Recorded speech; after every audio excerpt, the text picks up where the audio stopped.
যেই ভয়ের কারণে, যেই দুর্বলতার কারণে মুসলমানরা তখন ইহুদিদের সাথে সংখ্যায় বেশি হওয়া সত্ত্বেও পারবে না, হিন্দুদের সাথে পারবে না, ইহুদি খ্রিস্টানদের সাথে পারবে না, অন্য জাতি গোষ্ঠীর সাথে পারবে না। এর কারণ হইল হুব্বুদ দুনিয়া, দুনিয়ার ভালোবাসা, দুনিয়ার মহাব্বত, ও কারাহিয়াতুল মউত, আর মৃত্যুকে অপছন্দ করা। তাহলে আল্লাহ রাসূল তো প্রেসক্রিপশন দিয়েই গেছেন, এই দুই রূপ যদি থাকে, যে দুনিয়ার ভালোবাসা, দুনিয়ার মহাব্বত, দুনিয়ার ক্ষমতা, দুনিয়ার শাসন, এই যদি থাকে দিলে, আর যদি মরার ভয় থাকে, তাইলে পৃথিবীর মুসলমান বহু সংখ্যক হওয়া সত্ত্বেও মুসলমানরা সেদিন বিজয় হবে না, শুধু মার খাবে। আজকে সারা পৃথিবীর মুসলিম রাষ্ট্রগুলোর দিকে তাকায় দেখেন, বেশিরভাগ মুসলিম রাষ্ট্রগুলোর অবস্থা একই রকম, যে এরা ভোগ বিলাসে মত্ত। সৌদির দিকে তাকান, দুবাইয়ের দিকে তাকান, কাতার সহ আরো যত, বাহরাইন সহ সব আরব রাষ্ট্রগুলো ভোগ বিলাসে লিপ্ত, দুনিয়ার আরাম আয়েশে লিপ্ত। ভোগ বিলাস চাই না, তারা ইসলাম মুসলিমদের সাথে কাজ করবে এই রকম সাহস তারা করতে পারে না। জোরে বলেন ঠিক কিনা? আবার মৃত্যুর ভয়, এরা মুসলমানরা মুক্ত হবে কিভাবে বলে? বাংলাদেশ সহ পৃথিবীর বিভিন্ন দেশের মুসলমানরা নিরাপদে নির্বিঘ্নে আল্লাহর ঘর মসজিদে জুমার নামাজ আদায় করতে পারলেও আমাদেরই মুসলিম জাতিসত্তার পবিত্র ভূমির কিছু মুসলমান ভাইয়েরা, তারা তাদের মসজিদেও নিরাপদ নয়, তাদের বাড়ি ঘরেও নিরাপদ নয়। আমরা দেখেছি যে তারা বিধ্বস্ত, ধ্বংসপ্রাপ্ত বাড়িঘরের মাঝখানে খালি জায়গায়, খোলা ময়দানে, খোলা আকাশের নিচে ঈদের জামাত তারা পড়েছে। ঈদের নামাজ চলাকালীন কান্নায় নামাজ পড়তে পারতেছিল না, এইরকম দৃশ্যও আমরা দেখেছি। মুসলিম হিসেবে আমরা যদিও ভালো আছি, এজন্য শুকরিয়া করব, এটাই শরীয়তের বিধান।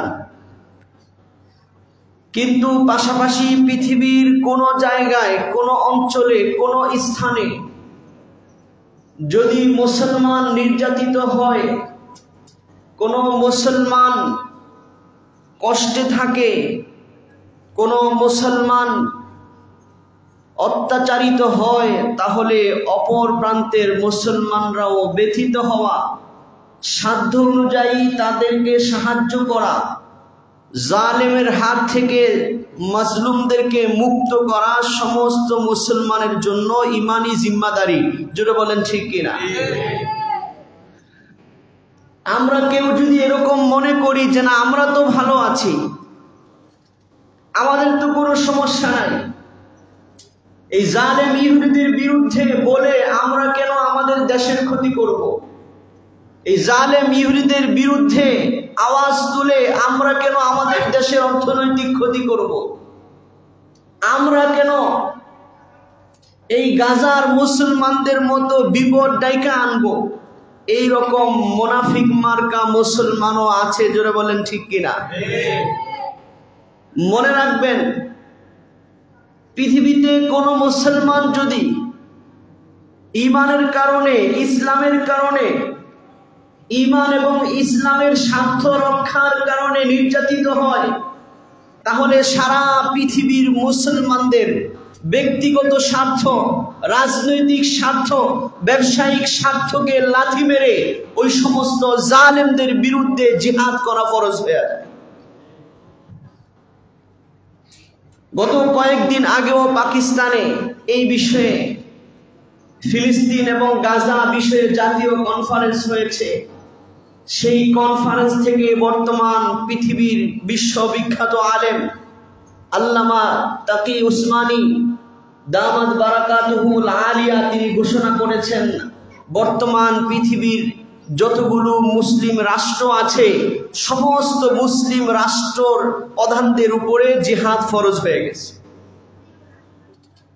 সে যদি নিজেকে মুসলমান দাবি করে থাকে, তাহলে গাজার এবং ফিলিস্তিনের এই মাজলুম নারী পুরুষদেরকে হেফাজত করার জন্য সবার উপরে জিহাদ ফরজ। আমরা হয়তো এখন সামান্য মিছিল করে আত্মতৃপ্তিতে ভুগতেছি, সামান্য বয়কটের আওয়াজ তুলে আত্মতৃপ্তিতে ভুগতেছি। অনেকাংশে এগুলো কিছুটা উপকার হয়, কিন্তু মনে রাখবেন আল্লাহ পাকের পক্ষ থেকে মাজলুমদেরকে মুক্ত করার একমাত্র পদ্ধতি হচ্ছে জিহাদ। এটা আপনাদের দিলে বসাইতে হবে। আল্লাহ পাক পবিত্র কোরআনে জিহাদের যতগুলো আয়াত নাজিল করেছেন, সবগুলো আয়াতের মধ্যে জিহাদের উদ্দেশ্য যেটা বোঝা যায়, তার মধ্যে বড় উদ্দেশ্যই হলো জালেমদেরকে দমন করা আর মাজলুমদেরকে জুলুম থেকে মুক্ত করা। আর জিহাদের আরো একটা উদ্দেশ্য হচ্ছে এলায়ে কালিমাতুল্লাহ, তথা আল্লাহর কালিমাকে, আল্লাহর আইনকে, আল্লাহর শাসনকে পৃথিবীতে সমুন্নত করা। এটা হচ্ছে জিহাদের উদ্দেশ্য। আল্লাহর কালিমাকে বুলন্দ করা মানে কি? মানে হচ্ছে আল্লাহর নাম জপনেওয়ালা রাষ্ট্র, আল্লাহকে ডাকনেওয়ালা মুসলমান জাতি, এরা সারা পৃথিবীর মানুষের সবার উপরে থাকবে। এটাও জিহাদের একটা বড় মাকসাদ। বর্তমান পৃথিবীতে আপনারা সবাই এই কথা স্বীকার করবেন যে বর্তমান পৃথিবীতে ধনী বলেন আর দরিদ্র রাষ্ট্র বলেন, প্রায় সকল রাষ্ট্র প্রধানরাই বিশ্বের কয়েকটা মোড়ল রাষ্ট্রকে জি হুজুর করে। জোরে বলেন ঠিক কিনা? অথচ এই যেই বিশ্বের মোড়লগিরি যে রাষ্ট্রগুলো করতেছে, এর মধ্যে একটা রাষ্ট্র মুসলিম রাষ্ট্র। চীন বলেন আর আমেরিকা বলেন আর রাশিয়া বলেন, এরা পৃথিবীর মোড়ল সেজে বসে আছে। এর মধ্যে আমেরিকার প্রভাব, তাদের ভাবে তারা বোঝায় যে সারা পৃথিবীতে তাদের প্রভাব সবচাইতে বেশি। জিহাদের একটা উদ্দেশ্যই হলো যে পৃথিবীতে মুসলিম শাসক, সে যেই কোনো মুসলিম শাসক হোক, মুসলমানদের অবস্থান এরকম থাকবে। এবং এই জিহাদের মাধ্যমে একটা সময় এই অবস্থান হয়েছেও। হযরত ওমর অর্ধ পৃথিবী, তৎকালীন পৃথিবীতে যত মানুষের আবাস ছিল, সেই পৃথিবীর অর্ধ পৃথিবী শাসন করে গেছেন হযরত ওমর। বলেন সুবহানাল্লাহ। তখন পৃথিবীর অন্যান্য শাসকরা, পরাশক্তিরা হযরত ওমরের নাম শুনলেই থরথর করে কাঁপতো। আজকে কোথায় ওই রকম মুসলিম শাসক যে যার নাম শুনলে ইহুদিরা থরথর করে কাঁপবে, যার নাম শুনলে খ্রিস্টানরা থরথর করে কাঁপবে, যার নাম শুনলে বিধর্মীরা থরথর করে কাঁপবে, চিন্তা করবে যাই করি তারে খুশি রেখা করতে। অথচ খ্রিস্টানরা ঠিকই সেই অবস্থান তারা ধরে রেখেছে। জোরে বলেন ঠিক কিনা? তার মানে জিহাদের যে মাকসাদ আল্লাহ তাআলা দিয়েছেন, যে আল্লাহর জমিনে এই পৃথিবী কার? বলেন আল্লাহ। এই পৃথিবীর সমস্ত ধন সম্পদ কার দেওয়া? বলেন আল্লাহ। তাহলে এক আল্লাহকে, আল্লাহর নীতি অনুযায়ী, আল্লাহর সর্বশ্রেষ্ঠ বাণী কোরআন অনুযায়ী যারা মানে, তারাই হবে এই পৃথিবীর মোড়ল। এটা আল্লাহ পাক চায়। এই পৃথিবীর মোড়লগিরি করার অধিকার একমাত্র মুসলমানদের, আর সেটার পদ্ধতি আল্লাহ পাক দিয়েছেন জিহাদ। কিন্তু আমরা মুসলমানরা এইরকম অধপতনে পড়ে গিয়েছি যে এখন জিহাদের নাম শুনলে অনেকে ভয়ে কাঁপা শুরু হয়, অনেকে নৈরাচৈরা বসে, না জানি পুলিশ আইসা পড়ে। অথচ এই জিহাদ শব্দটা কোরআনের বহু জায়গায় আছে না নাই? হাদিসের অসংখ্য জায়গায় আছে না নাই? এই আপনি যদি মুসলমান হন, আপনার দিলে এটা বিশ্বাস করতে হবে যে না, এই জিহাদ নামে একটা বিধান কোরআনে আছে, হাদিসে আছে। যদি বিশ্বাস না করি, অস্বীকার করি, অপ্রয়োজনীয় মনে করি, সাথে সাথে বেঈমান হয়ে যায়। এই কথাগুলো বলার কারণ হচ্ছে সকলের দিলে যেন জিহাদের জজবা তৈরি হয়। আস্তে আস্তে পৃথিবী তার শেষ প্রান্তে চলে যাচ্ছে। আল্লাহ পাক যে বলেছেন ইদা ওয়াকাতিল ওয়াকিআ, যখন পৃথিবী ধ্বংস হওয়ার সেই মহা ঘটনা ঘটবে, তখন এই হবে, সেই মহা ঘটনা আস্তে আস্তে নিকটবর্তী হইতেছে। স্বয়ং আল্লাহ কোরআনে বলেছেন ইকতারাবাতিস সাআ ওয়া হুম আনিল আখিরাতি হুম গাফিলুন, কিয়ামত নিকটবর্তী হয়ে গেছে আর এখনো তারা আখিরাত সম্পর্কে গাফিল, উদাসীন হয়ে বসে আছে। আল্লাহ রাসূল বলেছেন বুইস্তু আনা ওয়াস সাআতু কাহাতাইন, আমি নবী প্রেরিত হয়েছি আর কিয়ামত ঠিক এরকম পাশাপাশি, অর্থাৎ এক আঙ্গুলের পরে যেরকম আরেক আঙ্গুল পাশাপাশি লাগানো। আমি নবী দুনিয়া থেকে চলে যাব মানেই হচ্ছে এরপরে আসবে কিয়ামত। সমস্ত নবীরাই কিয়ামতের ঘোষণা দিয়েছেন যে একদিন পৃথিবী শেষ হবে, আখিরাত কায়েম হবে, হাসর নাসর হবে। কিন্তু আমাদের নবী বলছেন যে বুইস্তু আনা ওয়াস সাআতু কাহাতাইন, আমি নবী প্রেরিত হয়েছি আর কিয়ামত ঠিক এরকম পাশাপাশি। এইজন্য এই ফিলিস্তিন, ইতিহাসের বৃহত্তর শাম, সিরিয়া, এগুলো আল্লাহর রাসূলের দেওয়া বহু ভবিষ্যৎবাণীর প্রাণ কেন্দ্র, হাদিসে আসা বহু ভবিষ্যৎবাণীর ক্ষেত্র এবং কোরআনে আসা বহু ভবিষ্যৎবাণীর ক্ষেত্র হচ্ছে এই ফিলিস্তিন, শাম।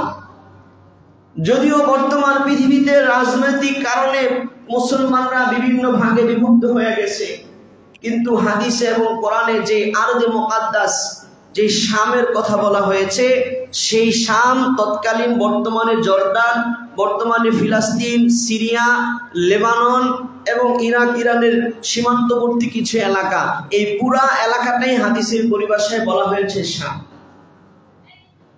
এই শামের ব্যাপারে বহু ফজিলত কোরআনে এসেছে এবং এই পুরা এলাকাটাকেই বলা হয়েছে আরদে মুকাদ্দাস, তথা পবিত্র ভূমি, পবিত্র জায়গা। কোরআনে বহু আয়াতে আল্লাহ তাআলা এই কথা বলেছেন এবং সেই জায়গাতে বরকত রেখেছেন আল্লাহ তাআলা, সেই কথা ঘোষণা করেছেন। যেমন সূরা বনী ইসরাঈলে অথবা সূরা ইসরা, একই সূরার 2 নাম, সেই সূরাতে আল্লাহ তাআলা প্রথমে বলেছেন সুবহানাল্লাযী আসরা বিআবদিহি লাইলাম মিনাল মাসজিদিল হারাম ইলাল মাসজিদিল আকসা আল্লাযী বারাকনা হাওলা। আল্লাহ পাক বলেন ওই আল্লাহর যাবতীয় পবিত্রতা, সমস্ত দোষ থেকে মুক্ত ওই আল্লাহ তাআলা, আল্লাযী আসরা বিআবদিহি, যিনি তার বান্দা মুহাম্মদ সাল্লাল্লাহু আলাইহি সাল্লামকে রাতের সফর করিয়েছেন, মিনাল মাসজিদিল হারাম, মসজিদে হারাম থেকে, ইলাল মাসজিদিল আকসা, মসজিদে আকসা পর্যন্ত, আল্লাযী বারাকনা হাওলা, যে মসজিদে আকসার চতুর্পাশের অঞ্চলগুলোতে আল্লাহ তাআলা বরকত নাজিল করেছেন। সুবহানাল্লাহ। প্রায় 6টা আয়াতে আল্লাহ পাক এই বৃহত্তম শাম, সিরিয়া, জর্ডান, লেবানন, এই পুরা অঞ্চলকে শাম বলা হয়, এই অঞ্চলে আল্লাহ পাক বরকত নাজিল করেছেন, এই কথা আল্লাহ বলেছেন। এবং শত শত নবী এবং রাসূলদের পদচারণা সেখানে হয়েছে। এবং আমাদের নবী মুহাম্মদুর রাসূলুল্লাহ সাল্লাল্লাহু আলাইহি ওয়াসাল্লাম যদিও জন্ম আরবে, আল্লাহ পাক কুদরতি ভাবে ওনাকেও মেরাজের ঘটনার মাধ্যমে ওনাকেও সেই ফিলিস্তিনে নিয়ে গিয়েছেন। ওনার কদম মোবারকেও এই শাম ভূমি ধন্য হয়েছে, বলেন সুবহানাল্লাহ। এবং সেখানে সমস্ত নবীদের ইমামতি করে উনি যে শ্রেষ্ঠ নবী, সাইয়্যিদুল মুরসালিন, খাতামুল আম্বিয়া ওয়াল মুরসালিন, এই বিষয়টাকে আরো মজবুত করা হয়েছে যে ইনি পরে আসলেও ইনি আদম থেকেও শ্রেষ্ঠ, পরে আসলেও ঈসা আলাইহিস সালাম থেকেও শ্রেষ্ঠ, মূসা আলাইহিস সালাম থেকেও শ্রেষ্ঠ, সমস্ত নবীদের সর্দার, বলেন সুবহানাল্লাহ। এই পবিত্র ভূমিতে আমার যে সমস্ত মুসলমান ভাইরা শুধুমাত্র লাঞ্ছিত হচ্ছে কিসের কারণে? শুধুমাত্র তারা ইমানদার, তারা মুসলমান, তারা ইহুদিদের গোলামি বরণ করে নেয় নাই, এটাই তাদের একমাত্র অপরাধ। আজকে কিছু কিছু নামদারি মুসলমানদেরকে শোনা যায়, তারা এই কথা বলতে চায় যে মসজিদে আকসাতে তো কিছু হইতেছে না, ওরা ফিলিস্তিনে তো অত্যাচার হয় না, শুধু গাজাতে হইতেছে। কিছু নামদারি মুসলমান, কিছু নামদারি শায়েখদেরকেও শোনা যায় এই ধরনের কথা বলে মুসলমানদের মন মানসিকতা আরেক দিকে নিয়ে দেওয়ার জন্য যারা প্রকারান্তে ইহুদিদের গোলামি এবং দালালি করে মুসলমানদের ঈমান আকীদা নষ্ট করতে চাচ্ছে, তারা বলতে চায় যে মসজিদে আকসায় তো কিছু হইতেছে না, হবে কিভাবে? মসজিদে আকসা এবং পুরা ফিলিস্তিন তো ইহুদিদের গোলামি স্বীকার করে নিয়েছে। মসজিদ আকসার আশেপাশের যে সমস্ত মুসলমানরা তারা নিজেদেরকে অপারগ মনে করতেছে যে আমাদের ক্ষমতা নেই, আমরা পারি না, আমাদের নিজস্ব সেনাবাহিনী নাই। ইহুদিদের গোলামির ভিতরে দিয়ে তারা চলতেছে। শুধুমাত্র একটা ভূখণ্ড এই গাজা, এই ভূখণ্ডের মুসলমানরা তারা এই ইহুদিদের গোলামিকে তারা লাঠি মেরেছে, নিজেদের জানকে আল্লাহর জন্য বিলিয়ে দিয়েও ইহুদিদের গোলামি স্বীকার করতে তারা রাজি হয়। তো তাদের একমাত্র উদ্দেশ্য হলো এলাহে কালিমাতুল্লাহ, যে আমরা আল্লাহর বান্দা, আমরা এক আল্লাহকে বিশ্বাস করি। আল্লাহ পাকের যতদিন ঈমান থাকবে ততদিন পর্যন্ত ইহুদিদের গোলামি আমরা মেনে নিব। একমাত্র এই জজবা থেকে এই গাজার মুসলমানরা তারা ইহুদিদের বিরুদ্ধাচরণ করে আসতেছে, যার কারণে সারা পৃথিবীর ইহুদি এবং জায়নবাদী শক্তি, ইহুদি এবং ইহুদিবাদী শক্তি দুইটা পার্থক্য আছে, বুঝতে হবে। ইহুদি যারা ইহুদি ধর্মের অনুসারী, আর ইহুদিবাদী যারা এই ইহুদিবাদকে পৃথিবীতে প্রতিষ্ঠা করতে চায়। ইহুদিদের নিজস্ব কোনো রাষ্ট্র ছিল না, যাদের সমর্থনে যারা সমর্থন দিয়ে, অস্ত্র দিয়ে, কূটনৈতিক পরামর্শ দিয়ে যারা এই ইহুদিদেরকে এই ফিলিস্তিনের তাদের পিতৃভূমি, তাদের মাতৃভূমিকে দখল করে এই দখলদারদের ইসরায়েল রাষ্ট্র প্রতিষ্ঠা করতে যারা সাহায্য করেছে, এরা সবাই হচ্ছে জায়নবাদী শক্তি, ইহুদিবাদী শক্তি। চাই সে খ্রিস্টান ধর্মের হোক, চাই সে অন্য ধর্মের হোক, এদেরকে বলা হয় জায়নবাদী, ইহুদিবাদী শক্তি। ঠিক তদ্রূপ একই কথা, হিন্দু আর হিন্দুত্ববাদী শক্তি দুইটা এক জিনিস না। এই ভারতীয় উপমহাদেশে ভারতের কিছু হিন্দুত্ববাদী শক্তি তারা চায় যে পুরা ভারতের মুসলমানদেরকে ধ্বংস করে দিয়ে, মুসলমানদেরকে ভারত থেকে বের করে দিয়ে তারা হিন্দুত্ববাদী রাষ্ট্র প্রতিষ্ঠা করবে। আমরা মুসলমানরা সকলের জন্য ফরজ হইল এই ধরনের হিন্দুত্ববাদী শক্তির বিরোধিতা করা। হিন্দুদের বিরোধিতা করা দরকার নাই। যারা সাধারণ হিন্দু তারা তাদের ধর্ম বিশ্বাস পালন করে, তাদের ধর্ম পালন করে যায়। আমরা দেশের জনগণ হিসেবে সরকার তাদের নিরাপত্তা দিবে, তাদের নির্বিঘ্নে ইবাদত করার সুযোগ দিবে, এটার বিরোধিতা আমরা কখনো করিও নাই, কখনো করব না। কিন্তু আমরা বিরোধী হিন্দুত্ববাদের, যারা এই বাংলাদেশের সীমান্তকে ভারতের অংশ বানিয়ে বৃহত্তম হিন্দু রাষ্ট্র প্রতিষ্ঠা করতে চায়, আমরা তাদের বিরোধী। জোরে বলেন ঠিক কিনা? আপনারা দেখেছেন, অনেকেই শুনেছেন, অনেকেই এই হিন্দুত্ববাদী এরা মুসলিম জাতিসত্তার শত্রু। তারা মুসলিম জাতিসত্তার শত্রু। এই জন্য আল্লাহ পাক কোরআনে বলছেন, হে নবী আপনি পাইবেন ওয়ালা তাজিদান্না আশাদ্দান নাসি আদাওয়াতান, নবী আপনি পাইবেন যে মুসলমানদের সবচেয়ে বেশি শত্রু তারা যারা নাকি শিরিক করে, যারা মূর্তি পূজা করে। তারা কয়েকদিন আগে একটা রিপোর্ট দেখেছি, ভারতের একজন বড় পণ্ডিত সে সংসদে দাঁড়িয়ে সেই কথা বলতেছে যে আমাদের হিন্দুত্ববাদীদের এত এত সৈন্য এখন এই গাজায় কাজ করতেছে ইহুদিদের পক্ষে। তাইলে বোঝা গেল হিন্দুত্ববাদী শক্তি তারা শুধু বাংলাদেশে না, শুধু ভারতে না, তারা পৃথিবীর বিভিন্ন আনাচে কানাচে মুসলমানদেরকে নিধনের কাজে তারা শরীক থাকে। জোরে বলেন ঠিক কিনা? ঠিক তদ্রূপ আপনারা দেখেছেন খ্রিস্টান, নিয়ম অনুযায়ী তো খ্রিস্টান এবং ইহুদিদের মাঝখানে শত্রুতা থাকার কথা ছিল। তার কারণ হইল ইহুদিদের যে ধর্ম, সেই ধর্মকে যখন আল্লাহ তাআলা বাতিল করে দিলেন, তখন আল্লাহ তাআলা খ্রিস্টান ধর্ম দিয়েছেন। তো তখন ইহুদিরা খ্রিস্টানদের শত্রু হয়ে গেছে এবং ইহুদিরা হযরত ঈসা আলাইহিস সালামকে হত্যা করার চেষ্টা চালাইছে। আল্লাহ তাআলা ঈসা আলাইহিস সালামকে নিয়ে গেছে। সেই হিসেবে খ্রিস্টানরা যেহেতু ঈসা আলাইহিস সালামকে তাদের রাসূল এবং নবী মানে, তাহলে খ্রিস্টানরা ইহুদিদের দুশমন হওয়া দরকার ছিল। কিন্তু বর্তমানে ইহুদিবাদী কিছু খ্রিস্টান আছে, এরা ইহুদি না কিন্তু কি ইহুদিবাদী, এরা জায়নবাদী। তারা ইহুদি রাষ্ট্র প্রতিষ্ঠা করতে চায়, পৃথিবীতে ইহুদিদেরকে তারা প্রতিষ্ঠা করতে চায়। এদের মধ্যে অন্যতম হচ্ছে বর্তমানে আমেরিকা। এজন্য আপনারা দেখবেন ফিলিস্তিনের গাজায় ইহুদি সৈন্যদের সাথে আমেরিকার বেস পড়া, আমেরিকার পতাকার ফ্ল্যাগের চিহ্ন রাখা সৈন্যরাও সেখানে যুদ্ধ করতেছে মুসলমানদের বিরুদ্ধে। তাহলে আজকে পৃথিবীর মুসলমান শাসকরা কোথায়? আজকে তো দরকার ছিল ফিলিস্তিনের হামাসের সাথে সৌদি সরকারের পক্ষ থেকে সেনাবাহিনী যাওয়া। আজকে তো দরকার ছিল মিশরের পক্ষ থেকে সেনাবাহিনী যাওয়া।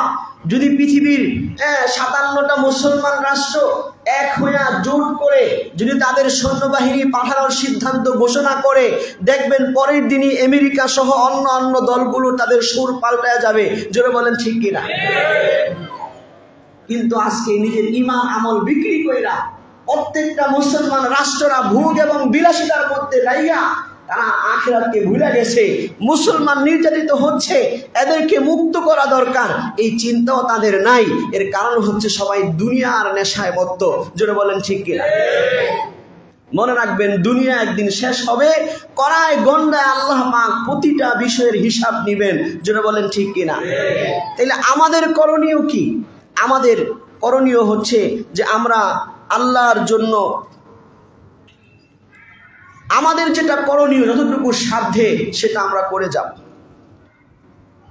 রাষ্ট্রপ্রধান কি করলো তার দায়িত্ব, তার জবাব সে দিবে। আমরা আমাদের যতটুকু করণীয় ততটুকু আমরা করব, আমাদের জবাব আমরা দিব। জোরে বলেন ঠিক কিনা? এজন্য আল্লাহ তাআলা বলেছেন, ওয়ালা তাজিরু ওয়াজিরাতুন বিজরা উখরা, একজনের বোঝা আরেকজন বহন করবে না হাসরে। যার যেই পরিমাণ দায়িত্ব সে সেই পরিমাণ দায়িত্ব পালন করবে।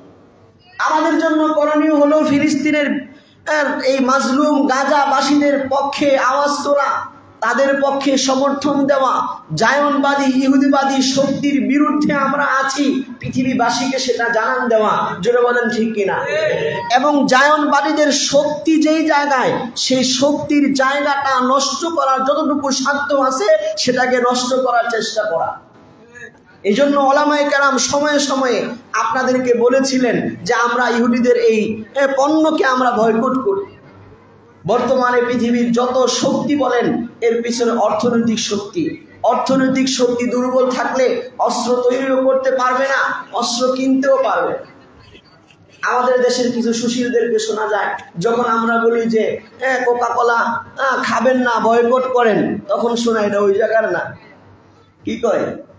এটা ওই জায়গার না, কোকা-কোলা তো আমেরিকান পণ্য, এটা বহুজাতিক পণ্য, একজন মালিক না, বহু মালিক আছে, বহু শেয়ার আছে। এদের হেডকোয়ার্টার হচ্ছে আমেরিকায়। এটা ইহুদি পণ্য কেন্দ্রে, এটা ইহুদি পণ্য না হইলেও এটা জায়নবাদী পণ্য। জোরে বলেন ঠিক কিনা? অর্থাৎ এমন পণ্য যেই পণ্যের অধিকাংশ শেয়ারের মালিকরা এবং মূল কার্যক্ষমতা প্রয়োগকারী মালিকরা তারা সবাই ইহুদিবাদী, তারা সবাই ইহুদি রাষ্ট্র প্রতিষ্ঠা করতে চায়। তাদের লভ্যাংশের একটা অংশ দিয়ে তারা এই ইসরায়েলকে সমর্থন করে। কাজেই পণ্য আমেরিকার হোক, পণ্য ভারতে তৈরি হোক, পণ্য অন্য কোনো রাষ্ট্রে তৈরি হোক, যদি সেই পণ্যের মালিক পক্ষ অথবা সেই পণ্যকে যারা সমর্থন করে ওই দেশ, ওই রাষ্ট্র যদি ইহুদিবাদকে সমর্থন করে, তাদের সকলের পণ্য বয়কট করা আমাদের ঈমানের দাবি। আমেরিকান পণ্য এখন তো বর্তমানে তো ট্রাম্প আইসা তো প্রকাশ্যেই সে এই গাজার মুসলমানদের বিরুদ্ধে এসে লেগেছে। অন্য রাষ্ট্রপ্রধানরা গোপনে করতো, আর সে যা কিছু করতে সব প্রকাশ্যে করতেছে। এই জন্য আমাদের মুসলমানরা সচেতন হইতে হবে। আমরা মুসলমানরা যদি সচেতন হই তাহলে সম্ভব। আমাদের করণীয় কি সেই বিষয়ে আল্লাহ রাসূল হাদিসে বলেছেন, মান রাআ মিনকুম মুনকারান ফালিয়ুগাইয়িরহু বিয়াদিহি ফাইন লাম ইয়াস্তাতি ফাবিলিসানিহি ফাইন লাম ইয়াস্তাতি ফাবিকলবিহি ওয়া যালিকা আযআফুল ঈমান। আল্লাহ রসুল সাল্লাল্লাহু আলাইহি ওয়াসাল্লাম বলতেছে, আবু সাঈদ খুদরি থেকে বর্ণিত হাদিস, আল্লাহ রসুল বলেন, মান রাআ মিনকুম মুনকারান, তোমাদের যে নাকি কোনো অন্যায়, কোনো পৃথিবীতে কোনো অন্যায় এবং অনিয়ম হয়ে দেখে, ফালিউগাইয়িরহি বিয়াদিহি, তার যদি সামর্থ্য থাকে, শক্তি থাকে, সে যেন তার হাত দ্বারা সেই অন্যায়ের প্রতিরোধ করে। তাহলে যার সামর্থ্য আছে, রাষ্ট্রপ্রধানদের সামর্থ্য আছে, তাদের জন্য ফরজ হলো তারা রাষ্ট্রীয়ভাবে উদ্যোগ নিয়ে অস্ত্রের মাধ্যমে বা কূটনৈতিক মাধ্যমে এই অন্যায়ের প্রতিবাদ করা, এই অন্যায় বন্ধ করার জন্য চাপ প্রয়োগ করা, অথবা এর বিপরীতে নিজেদের পদক্ষেপ ঘোষণা করা। জোরে বলেন ঠিক কিনা? আমরা সাধারণ যারা আছি, আমাদের যদি সেই ক্ষমতা না থাকে, আমাদের উচিত আমাদের সরকারকে, আমাদের রাষ্ট্রপ্রধানদেরকে সেটার জন্য উদ্বুদ্ধ করা, দাবি জানানো। জোরে বলেন ঠিক কিনা? আল্লাহ রাসূলের পরে বলতেছেন, ফাইল্লাম ইয়াস্তাতি ফাবিলিসানিহি, যদি নাকি কেউ অন্যায়কে হাত দ্বারা প্রতিহত করতে না পারে, ফাবিলিসানিহি, সেজন্য তার জবান দিয়া, তার মুখ দিয়া সে ওই অন্যায়ের প্রতিরোধ করে। তাহলে আমি মুসলমান হইলাম, ইহুদিদের পক্ষে বিপক্ষে একটা কথা বললাম না। আমি মুসলমান হইয়া ফিলিস্তিনের মাজলুম মুসলমানদের পক্ষে একটা কথাও বললাম না, কিছু লিখলাম না, কোনো পদক্ষেপ গ্রহণ করলাম না। তাহলে আমার কিসের ঈমান? এজন্য যখনই ওলামায়ে কেরাম ডাক দেন ফিলিস্তিনের মাজলুম মুসলমানদের পক্ষে কথা বলার জন্য, জালেম ইহুদিবাদের বিরুদ্ধে গণসচেতনতা তৈরি করার জন্য, যেহেতু যদি গণসচেতনতা তৈরি না হয়, যদি ইহুদিদের বিরুদ্ধে আমাদের জিহাদ করতে হবে এই মন মানসিকতা তৈরি না হয়, তাহলে যখন এক মহাযুদ্ধ হবে, যে যুদ্ধের ব্যাপারে আল্লাহ রাসূল বলেছেন যে অবশ্যই লা তাকুমুস সাআ হাত্তা তুকাতিলুল ইয়াহুদ, ওই পর্যন্ত কিয়ামত হবে না যতক্ষণ পর্যন্ত তোমরা মুসলমান জাতিরা ইহুদিদের বিরুদ্ধে মহাযুদ্ধ না করবে।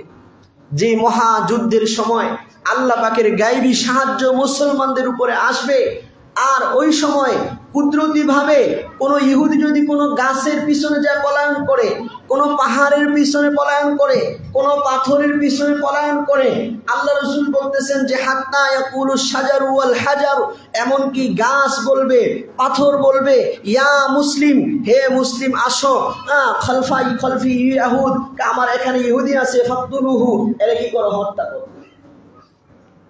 ওই যুদ্ধের মন মানসিকতা তৈরি এভাবেই হবে যদি আমরা সবাই এই জায়নবাদের বিরুদ্ধে, ইহুদিবাদের বিরুদ্ধে আমরা সচেতন হই। তার কারণ হচ্ছে ইহুদিরা দখলদার। যেই রকম আমাদের এই ভারত উপমহাদেশে ইংল্যান্ডের খ্রিস্টানরা, ইংরেজরা উপনিবেশিক শাসনের মাধ্যমে এই দেশের মানুষকে গোলামির জিঞ্জির পরায়া 200 বছর রাজত্ব করে গেছে। জোরে বলেন ঠিক কিনা? তৎকালীন এই ভারত উপমহাদেশের হিন্দু বলেন, মুসলমান বলেন, সবাই তাদের গোলামির শিকার হয়েছে। যখন সচেতনতা তৈরি হয়েছে, এই দখলদাররা পলায়ন করতে বাধ্য হয়েছে। জোরে বলেন ঠিক কিনা? কিন্তু এখনো এই ইংরেজরা তাদের মনস্তাত্ত্বিক গোলাম এই পৃথিবীর মানুষদেরকে, এই ভারত উপমহাদেশের মানুষদেরকে বানায় রাখছে। এখনো আমরা সেই ইংরেজদের রেখে যাওয়া আইনে দেশ চালাই। এখনো আমরা আমাদের অর্থনৈতিক ব্যবস্থাপনায় সেই ইংরেজদের আইনেই চলতেছে। তাহলে মনস্তাত্ত্বিক গোলাম হইলাম কি হইলাম না?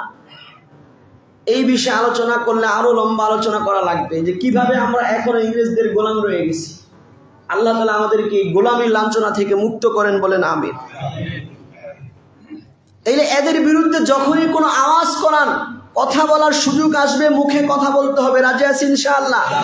আমি যদি মনে করি না আমি তো ভালো আছি, না না, একটা সময় আসবে আপনিও মাজলুম হইতে পারেন। জোরে বলেন ঠিক কিনা? আল্লাহ রাসূল বলতেছেন, ফাইল্লাম ইয়াস্তাতি ফাবিকলবিহি, যদি কেউ মুখেও অন্যায়ের প্রতিরোধ করার, অন্যায়ের বিরোধিতা করার সামর্থ্য না থাকে, ফাবিকলবিহি, তাইলে সে যেন তার অন্তর দ্বারা ঘৃণা করে। অন্তর দ্বারা ঘৃণা করবে, অন্তর দ্বারা ওই অন্যায়কে প্রতিরোধ করার প্ল্যানিং করবে, পরিকল্পনা সাজাবে। এটা হলো অন্তরের কাজ। কিসের কাজ? অন্তরের কাজ। আল্লাহ রাসূল বলেছেন, ওয়াযালিকা আদাফুল ঈমান, কোন মুসলমানের দিলে যদি ব্যথা না আসে, তার অন্তরে যদি ইহুদিদের প্রতি ঘৃণা না আসে, তার অন্তরে যদি এই মুসলমান জাতিসত্তার বিরোধী যত শক্তি আছে তাদের প্রতি ঘৃণা না আসে, হিন্দুত্ববাদীদের প্রতি ঘৃণা না আসে, ইহুদিবাদীদের প্রতি ঘৃণা না আসে, তাহলে সে মুসলমানই থাকতে পারে না। আল্লাহ রাসূল যালিকা আদাফুল ঈমান, এই যে অন্তর দ্বারা ঘৃণা করা, এটা ঈমানের সবচেয়ে দুর্বল অংশ।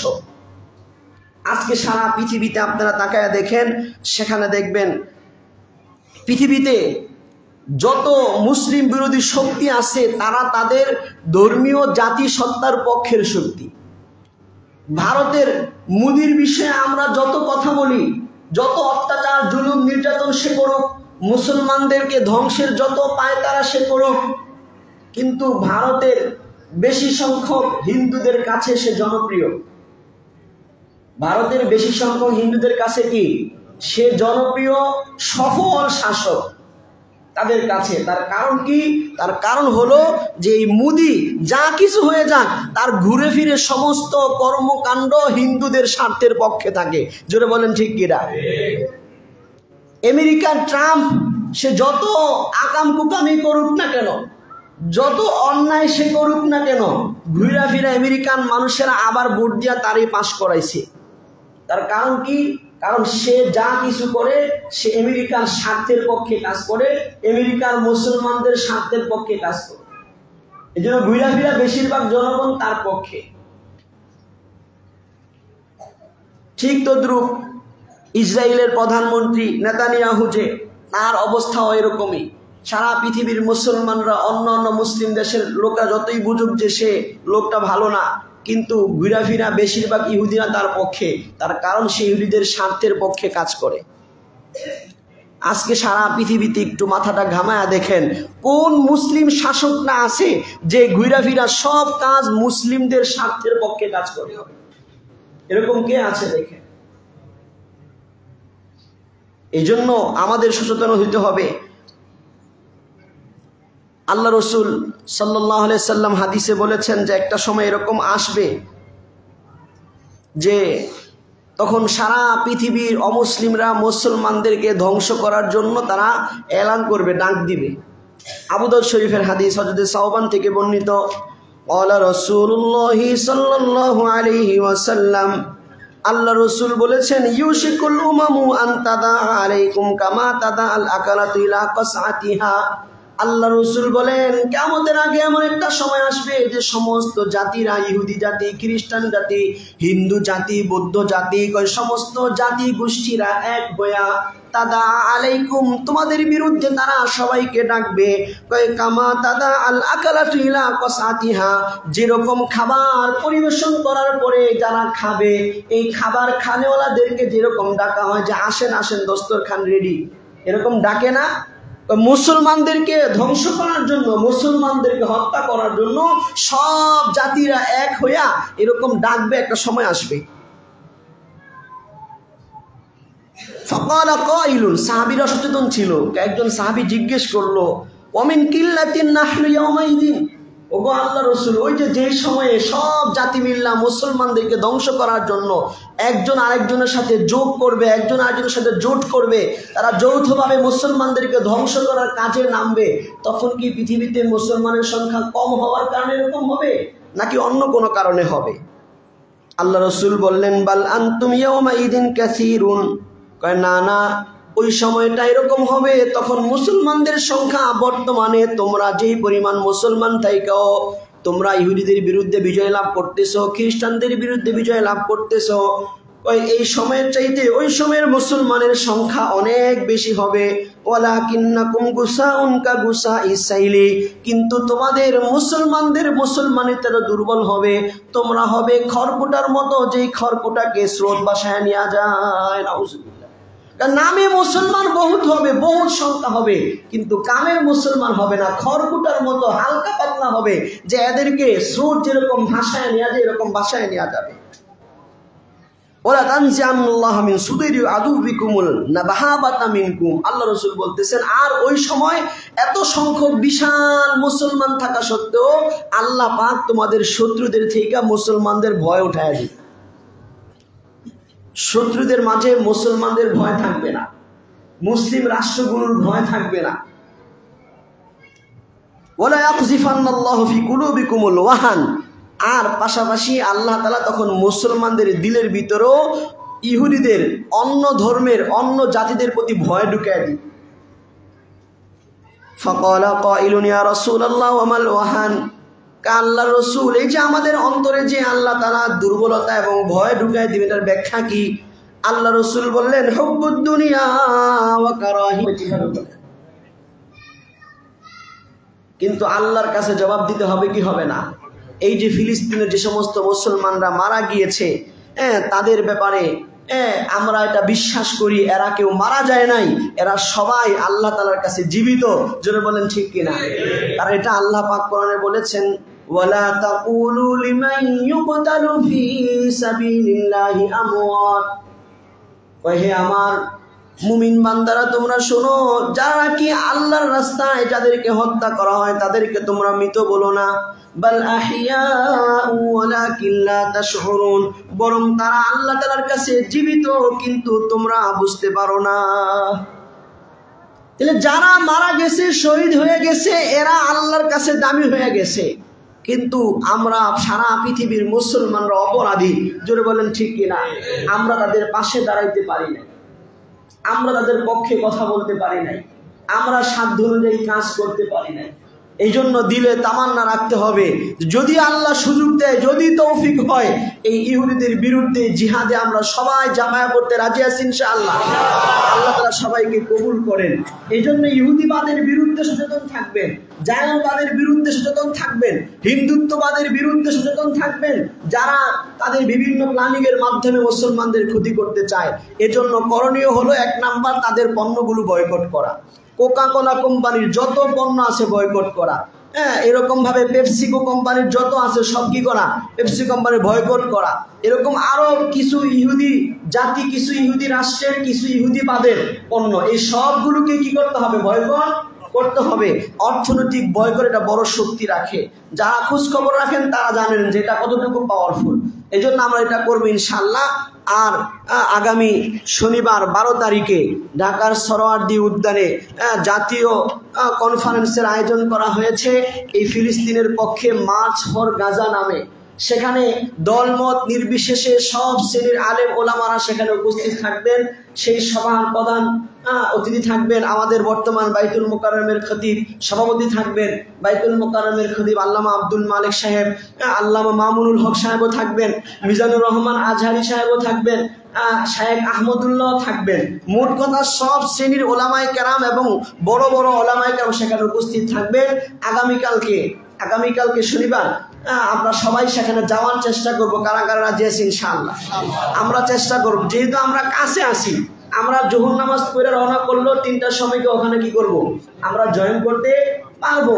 কমপক্ষে আল্লাহ তাআলা যদি হাসরের ময়দানে জিজ্ঞেস করে, তাহলে আমরা এটাও বলতে পারবো যে আমাদের সাধ্য ছিল, আমরা যে মুসলমানদের পক্ষে আছি, আমরা যে গাজার পক্ষে আছি, আমরা যে ইহুদিবাদের বিপক্ষে আছি, এটা আমাদের সাধ্য অনুযায়ী আমরা পৃথিবীবাসীকে জানানোর চেষ্টা করছি। পারবো তো ইনশাআল্লাহ? আল্লাহ আমাদের সকলকে তৌফিক দান করেন। ও আখিরি দাওয়ানা